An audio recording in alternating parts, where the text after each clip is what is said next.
Metro ದರ ಏರಿಕೆ ಬೆನ್ನಲ್ಲೇ ಬಿಎಂಆರ್ಸಿಎಲ್ಗೆ ಹೊಸ ಬೇಡಿಕೆಗಳ ಸುರಿಮಳೆ ಶುರುವಾಗಿದೆ. ಮೆಟ್ರೋ ನಿಲ್ದಾಣಗಳಿಗೆ ಕನ್ನಡ ಹೆಸರಾಂತ ನಟರ ಹೆಸರು ಇಡಬೇಕು ಅಂತ ಮನವಿ ಬಂದಿರುವ ಹಿನ್ನೆಲೆ ಇದೀಗ ತಿಂಗಳ ಪಾಸ್ ವಿಚಾರಕ್ಕೆ ಸಂಬಂಧಪಟ್ಟಂತೆ ಕೂಡ ಒತ್ತಾಯ ಕೇಳಿಬಂದಿದೆ. ಈ ಕುರಿತ ಒಂದು ವರದಿ ಇಲ್ಲಿದೆ ನೋಡಿ.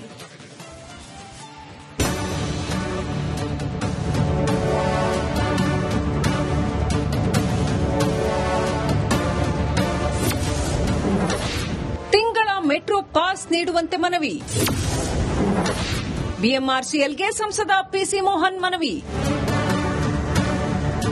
ಎಸ್, ಮೆಟ್ರೋ ದರ ಏರಿಕೆ ಹಿನ್ನೆಲೆ ಬಿಎಂಆರ್ಸಿಎಲ್ ವಿರುದ್ಧ ಸಿಟಿ ಜನರು ಕೆಂಡವಾಗಿದ್ದು ಇದೀಗ ತಿಂಗಳ ಪಾಸ್ ನೀಡುವಂತೆ ಒತ್ತಾಯ ಮಾಡಿದ್ದಾರೆ.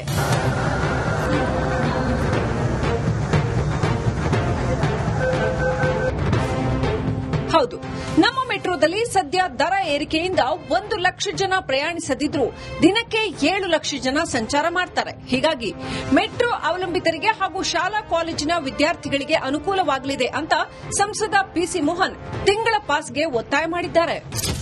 ನಮಗೆ ನಾನ್ ಫೇರ್ ರೆವಿನ್ಯೂಸ್ ಅಲ್ಲಿ ನಾವು ಹೆಚ್ಚಿನ ಒಂದು ಸಂಪಾದನೆಯನ್ನು ನಮ್ಮ ಮೆಟ್ರೋಗೆ ಮಾಡಿ ಫೇರ್ಸ್ ಅನ್ನು ನಾವು ಇನ್ಕ್ರೀಸ್ ಮಾಡಬಾರ್ದು. ಈ ತರ ಸ್ಟೂಡೆಂಟ್ ಪಾಸು ರೆಗ್ಯುಲರ್ ಯಾರು ಹೋಗ್ತಾರೋ ಅವ್ರಿಗೆ ಪಾಸಸ್ ಕೊಡೋದ್ರಿಂದ ಸ್ವಲ್ಪ ಅವ್ರಿಗೂ ಕನ್ಸೆಷನ್ ಸಿಗುತ್ತೆ. ಹೆಚ್ಚಿನ ಜನ ಇವತ್ತು ಇದರಲ್ಲಿ ಓಡಾಡ್ತಾರೆ. ಸದ್ಯ ಮೆಟ್ರೋದಲ್ಲಿ 1, 3, 5 ದಿನದ ಪಾಸ್ ಜಾರಿಯಲ್ಲಿದೆ. ಆದರೆ ತಿಂಗಳ ಪಾಸ್ ಪರಿಚಯ ಮಾಡಿಲ್ಲ. ತುಂಬಾ ಬಾರಿ ಪ್ರಯಾಣಿಕರು ಪಾಸ್ಗೆ ಮನವಿ ಮಾಡಿದ್ರೂ ಜಾರಿಗೆ ತಂದಿಲ್ಲ. ಹೀಗಾಗಿ ಸಂಸದ ಪಿಸಿ ಮೋಹನ್ ಇದರಲ್ಲಿ ಆದಾಯ ನೋಡಬೇಡಿ, ಮಾಸಿಕ ಪಾಸ್ ನೀಡಿ ಎಂದಿದ್ದಾರೆ. ಮೆಟ್ರೋಲ್ ಇವಾಗ ಪಬ್ಲಿಕ್ ಟ್ರಾನ್ಸ್ಪೋರ್ಟ್ ಅಲ್ಲಿ ಲಾಸ್ ಅಲ್ಲಿ ನಡಿಬಾರ್ದು, ಆದ್ರೆ ಅದು ಪ್ರಾಫಿಟ್ ಅಲ್ಲಿ ಕೂಡ ನಡಿಬಾರ್ದು ಅಂತ. ಯಾಕೆ ನಡಿಬಾರ್ದು ಅನ್ನೋದಕ್ಕಿಂತ ಪಬ್ಲಿಕ್ ಟ್ರಾನ್ಸ್ಪೋರ್ಟ್ ಅಲ್ಲಿ ಸರ್ಕಾರ ದುಡ್ಡು ಮಾಡಲಿಕ್ಕೆ ಹೋಗಬಾರ್ದು, ಬ್ರೇಕ್ ಇವನ್ ಆದ್ರೆ ಸಾಕು. ಒಟ್ನಲ್ಲಿ ಸಂಸದರ ಮನವಿಗೆ ಬಿಎಂಆರ್ಸಿಎಲ್ ಸ್ಪಂದಿಸುತ್ತಾ ತಿಂಗಳ ಪಾಸ್ ನೀಡುತ್ತಾ ಅನ್ನೋದಕ್ಕೆ ಕಾಲವೇ ಉತ್ತರಿಸಲಿದೆ. Veeresh Hiremath, metro bureau, Republic Kannada. Metro ದರ ಏರಿಕೆ ಬೆನ್ನಲ್ಲೇ ಬಿಎಂಆರ್ಸಿಎಲ್ಗೆ ಹೊಸ ಬೇಡಿಕೆಗಳ ಸುರಿಮಳೆ ಶುರುವಾಗಿದೆ. ಮೆಟ್ರೋ ನಿಲ್ದಾಣಗಳಿಗೆ ಕನ್ನಡ ಹೆಸರಾಂತ ನಟರ ಹೆಸರು ಇಡಬೇಕು ಅಂತ ಮನವಿ ಬಂದಿರುವ ಹಿನ್ನೆಲೆ ಇದೀಗ ತಿಂಗಳ ಪಾಸ್ ವಿಚಾರಕ್ಕೆ ಸಂಬಂಧಪಟ್ಟಂತೆ ಕೂಡ ಒತ್ತಾಯ ಕೇಳಿಬಂದಿದೆ. ಈ ಕುರಿತ ಒಂದು ವರದಿ ಇಲ್ಲಿದೆ ನೋಡಿ.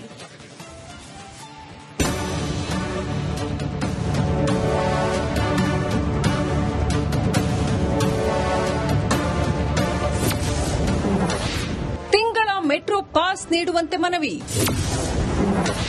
ಬಿಎಂಆರ್ಸಿಎಲ್ಗೆ ಸಂಸದ ಪಿಸಿ ಮೋಹನ್ ಮನವಿ. ಎಸ್, ಮೆಟ್ರೋ ದರ ಏರಿಕೆ ಹಿನ್ನೆಲೆ ಬಿಎಂಆರ್ಸಿಎಲ್ ವಿರುದ್ಧ ಸಿಟಿ ಜನರು ಕೆಂಡವಾಗಿದ್ದು ಇದೀಗ ತಿಂಗಳ ಪಾಸ್ ನೀಡುವಂತೆ ಒತ್ತಾಯ ಮಾಡಿದ್ದಾರೆ.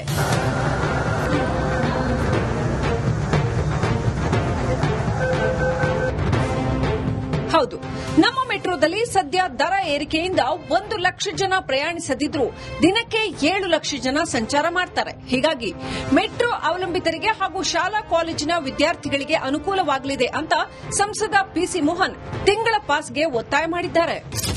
ನಮಗೆ ನಾನ್ ಫೇರ್ ರೆವಿನ್ಯೂಸ್ ಅಲ್ಲಿ ನಾವು ಹೆಚ್ಚಿನ ಒಂದು ಸಂಪಾದನೆಯನ್ನು ನಮ್ಮ ಮೆಟ್ರೋಗೆ ಮಾಡಿ ಫೇರ್ಸ್ ಅನ್ನು ನಾವು ಇನ್ಕ್ರೀಸ್ ಮಾಡಬಾರ್ದು.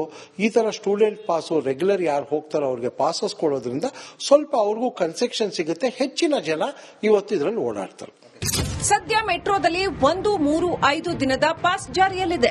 ಆದರೆ ತಿಂಗಳ ಪಾಸ್ ಪರಿಚಯ ಮಾಡಿಲ್ಲ. ತುಂಬಾ ಬಾರಿ ಪ್ರಯಾಣಿಕರು ಪಾಸ್ಗೆ ಮನವಿ ಮಾಡಿದ್ರೂ ಜಾರಿಗೆ ತಂದಿಲ್ಲ. ಹೀಗಾಗಿ ಸಂಸದ ಪಿಸಿ ಮೋಹನ್ ಇದರಲ್ಲಿ ಆದಾಯ ನೋಡಬೇಡಿ, ಮಾಸಿಕ ಪಾಸ್ ನೀಡಿ ಎಂದಿದ್ದಾರೆ.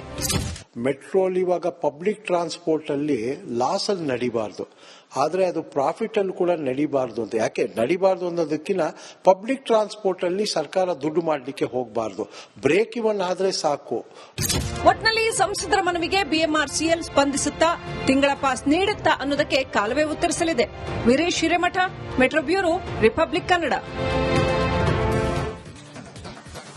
ಪ್ರಯಾಣಿಕರ ಸಂಖ್ಯೆ ಕೇವಲ 5.20 ಲಕ್ಷಕ್ಕೆ ಇಳಿದಿದೆ. ಒಟ್ಟಾರೆ ಪ್ರಯಾಣಿಕರನ್ನ ಕಳೆದುಕೊಳ್ಳುತ್ತಿರುವ ಬಿಎಂಆರ್ಸಿಎಲ್ 10 ಹಲವು ಪ್ಲಾನ್ಗಳನ್ನೇ ಮಾಡುತ್ತಿದೆ. Deepti Tolpadi, republic Kannada, Bengaluru. BMRCL metro ದರ ಹೆಚ್ಚಳ ಮಾಡಿ ಸದ್ಯ ಕೈ ಸುಟ್ಕೊಂಡಿದೆ. ಮೆಟ್ರೋ ದರ ಏರಿಕೆ ಬೆನ್ನಲ್ಲೇ ಪ್ರತಿದಿನ 1 ಲಕ್ಷ ಪ್ರಯಾಣಿಕರು ಮೆಟ್ರೋಗೆ ಗುಡ್ ಬೈ ಹೇಳ್ತಾ ಇರೋದು ಗೊತ್ತಾಗಿದೆ. ವುಮೆನ್ ಐಪಿಎಲ್ಗೆ ಅಂತ ಮೆಟ್ರೋ ಸೇವೆ ವಿಸ್ತರಣೆ ಮಾಡಿದ್ರೂ ಕೂಡ ಯಾವುದೇ ಯೂಸ್ ಆಗಿಲ್ಲ. ಈ ಕುರಿತ ಒಂದು ರಿಪೋರ್ಟ್ ಇಲ್ಲಿದೆ.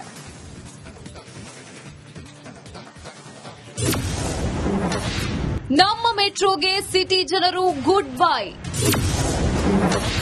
5 ಲಕ್ಷಕ್ಕಿಳಿದ ಮೆಟ್ರೋ ಪ್ರಯಾಣಿಕರ ಸಂಖ್ಯೆ.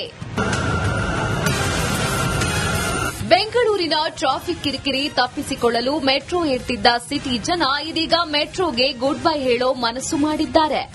ಯಾರ್ಗುರು ಅಷ್ಟು ದುಡ್ಡು ಕೊಡ್ತಾರೆ ಅಂತ ಕೆಲವರು ಗಾಡಿಗೆ ಪೆಟ್ರೋಲ್ ಹಾಕಿಸ್ತಿದ್ರೆ, ಮಹಿಳೆಯರು ಶಕ್ತಿ ಯೋಜನೆಯತ್ತ ಮುಖ ಮಾಡಿದ್ದಾರೆ. ಹೀಗಾಗಿ ಮೆಟ್ರೋ ಟಿಕೆಟ್ ದರ ಏರಿಕೆ ಎಫೆಕ್ಟ್ ಬೆನ್ನಲ್ಲೇ ಮೆಟ್ರೋ ಪ್ರಯಾಣಿಕರ ಸಂಖ್ಯೆ 5 ಲಕ್ಷದಷ್ಟು ಕಡಿಮೆಯಾಗಿದೆ. ಪ್ರೈಸ್ ಫಿಕ್ಸೇಷನ್ ಯಾವ ಆಧಾರದ ಮೇಲೆ ಇರಬೇಕು ಅಂದ್ರೆ, ಒಬ್ಬ ಕನಿಷ್ಠ ಕಾರ್ಮಿಕ, ಒಬ್ಬ ವಿದ್ಯಾರ್ಥಿ ಓಡಾಡಕ್ ಆಗ್ಬೇಕು. ಅದು ನಿಮ್ಮ ಬೇಸಿಸ್ ಆಗಬೇಕು ಫೇರ್ ಫಿಕ್ಸೇಷನ್ಗೆ. ಅದು ಬಿಟ್ಟು ಲಾಭ ನಷ್ಟ ನೋಡುವಂತದ್ದು ಇದು ಪಬ್ಲಿಕ್ ಅಂತ ನಾವು ಇದುವರೆಗೂ ಅನ್ಕೊಂಡಿದ್ದು ಪಬ್ಲಿಕ್ ಟ್ರಾನ್ಸ್ಪೋರ್ಟ್ ಅಂತ ಮೇಡಮ್. ಅವ್ರು ಮೆಟ್ರೋದವರು ಹೇಳ್ಬಿಡ್ಲಿ ಬೇಕಿದ್ರೆ, ಇಲ್ಲ ನಾವು ಪ್ರೈವೇಟ್ ಟ್ರಾನ್ಸ್ಪೋರ್ಟ್ ಅಂತ ಅವ್ರು ಬಾಯ್ ಬಿಟ್ಟು ಹೇಳಿದ್ರೆ ಬೇಕಾದ್ರೆ ನಾವು ಇದನ್ನ ಕೇಳೋದೇ ಇಲ್ಲ. ಇನ್ನು ದರ ಏರಿಕೆ ಮೊದಲ 1 ತಿಂಗಳು ವಾರದ ದಿನಗಳಲ್ಲಿ ಸರಾಸರಿ 8.5 ಲಕ್ಷ ಪ್ರಯಾಣಿಕರ ಓಡಾಟವಿತ್ತು. ಆದರೆ ದರ ಏರಿಸಿದ ಬಳಿಕ ಪ್ರತಿದಿನ ಸರಾಸರಿ 1.20 ಲಕ್ಷದಷ್ಟು ಪ್ರಯಾಣಿಕರ ಸಂಖ್ಯೆ ಇಳಿಕೆ ಕಂಡಿದೆ. ಟೌನ್ ಪ್ಲಾನರ್ಸ್ ಇಂದ ಹಲವಾರು ಜನ ನಾಗರಿಕರಿಗೆ ಏನೆಲ್ಲ ತೊಂದರೆ ಆಗ್ತಿದೆ ನಾವು ಹೆಚ್ಚಿಗೆ ತಿಳ್ಕೊಂಡು ಈ ಕೆಲಸನ BMRCL ಮಾಡಬೇಕು, ಸರ್ಕಾರ ಮಾಡಬೇಕು. ಅವ್ರು ಮಾಡ್ತಾ ಇಲ್ಲ, ಅದಕ್ಕಾಗಿ ನಾವು ಮಾಡ್ತಾ ಇದೀವಿ. ನಾವು ಇದನ್ನ ಮಾಡಿ ಆ ರಿಪೋರ್ಟ್ ಏನ್ ಬರುತ್ತೆ, ಅವತ್ತು ಏನು ಒಪಿನಿಯನ್ ಬರುತ್ತೆ ಅದೆಲ್ಲ ಮತ್ತೊಮ್ಮೆ ನಾವು MD ಅವ್ರಿಗೆ ಕೊಡ್ತೀವಿ, ರಾಜ್ಯ ಸರ್ಕಾರ ಕೇಂದ್ರ ಸರ್ಕಾರಕ್ಕೂ ತಲುಪಿಸ್ತೀವಿ ನಾವು. ಸೊ ಈ ರೀತಿ ನಮ್ಮ ಹೋರಾಟನ ನಾವು ಮುಂದುವರಿಸ್ತಾ ಇದೀವಿ ಮೇಡಮ್. ಇತ್ತ ಮಹಿಳಾ IPL ಪಂದ್ಯ ವೀಕ್ಷಣೆಗೆ ಮೆಟ್ರೋ ಸೇವೆ ವಿಸ್ತರಿಸುತ್ತಿದ್ರೂ ಜನ ಮಾತ್ರ ಬಂದಿಲ್ಲ. ನಿನ್ನೆ RCB ಹಾಗೂ ಗುಜರಾತ್ ನಡುವೆ ಪಂದ್ಯ ಇದ್ರೂ ಜನ ಮಾತ್ರ ಮೆಟ್ರೋ ಸೇವೆ ಪಡೆದಿಲ್ಲ. ಹಾಗೆ ಮಹಾಶಿವರಾತ್ರಿ ಹಬ್ಬದ ದಿನ ಪ್ರಯಾಣಿಕರ ಸಂಖ್ಯೆ ಕೇವಲ 5.20 ಲಕ್ಷಕ್ಕೆ ಇಳಿದಿದೆ. ಒಟ್ಟಾರೆ ಪ್ರಯಾಣಿಕರನ್ನ ಕಳೆದುಕೊಳ್ಳುತ್ತಿರುವ BMRCL 10 ಹಲವು ಪ್ಲಾನ್ಗಳನ್ನೇ ಮಾಡುತ್ತಿದೆ. Deepti Tolpadi, republic Kannada, Bengaluru. BMRCL metro ದರ ಹೆಚ್ಚಳ ಮಾಡಿ ಸದ್ಯ ಕೈ ಸುಟ್ಕೊಂಡಿದೆ. ಮೆಟ್ರೋ ದರ ಏರಿಕೆ ಬೆನ್ನಲ್ಲೇ ಪ್ರತಿದಿನ 1 ಲಕ್ಷ ಪ್ರಯಾಣಿಕರು ಮೆಟ್ರೋಗೆ ಗುಡ್ ಬೈ ಹೇಳ್ತಾ ಇರೋದು ಗೊತ್ತಾಗಿದೆ. ವುಮೆನ್ IPLಗೆ ಅಂತ ಮೆಟ್ರೋ ಸೇವೆ ವಿಸ್ತರಣೆ ಮಾಡಿದ್ರೂ ಕೂಡ ಯಾವುದೇ ಯೂಸ್ ಆಗಿಲ್ಲ. ಈ ಕುರಿತ ಒಂದು ರಿಪೋರ್ಟ್ ಇಲ್ಲಿದೆ.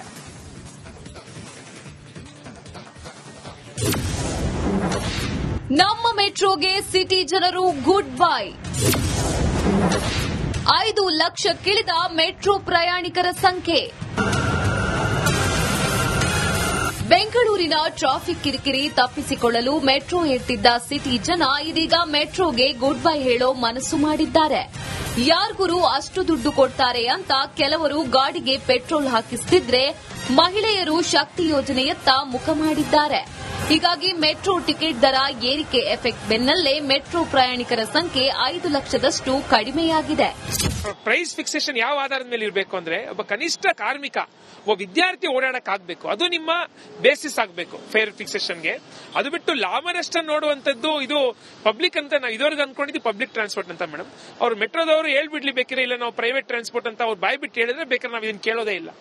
ಇನ್ನು ದರ ಏರಿಕೆ ಮೊದಲ